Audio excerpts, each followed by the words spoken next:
Very different story down on Dauphin Island. The beaches there are still open, but the city taking an extra step to try to limit crowds.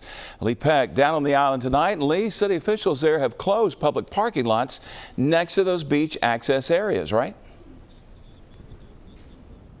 Well, they have, Byron. While they don't have control over closing the beaches, they do have control over closing the parking lots. Gates like this remain locked. It's a scene playing out across the island as they try to not only limit those crowds, but the potential spread of coronavirus.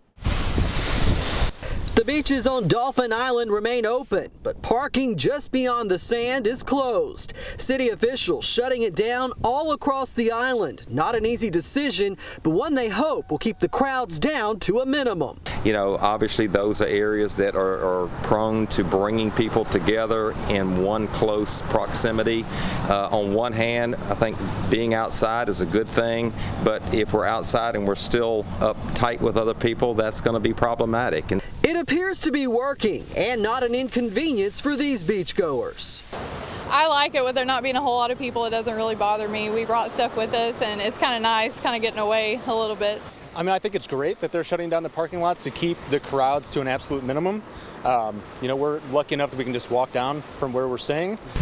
Despite the coronavirus, families along with spring breakers not letting the scare ruin their vacation. My friend and I were actually supposed to go to Philadelphia for spring break, and that was a definite no to go up there. All the way from the University of Kentucky, Dauphin Island was their backup plan and say they totally understand the heightened precautions. I mean, I think it's better to take more of a precaution than to prepare for everything.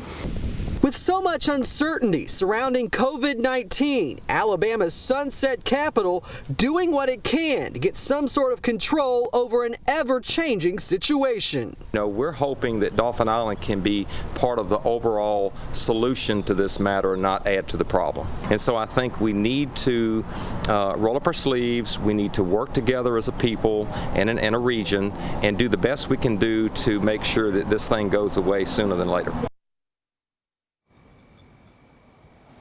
Now, throughout the day, we did see people try to park beyond these locked gates. They had security guards as well as Dauphin Island police enforcing it. They'll continue to do that for the next 2 weeks. Mayor Collier says they'll then revisit it and make a decision on how to move forward. That is, of course, if Governor Ivey doesn't shut down the beaches before then.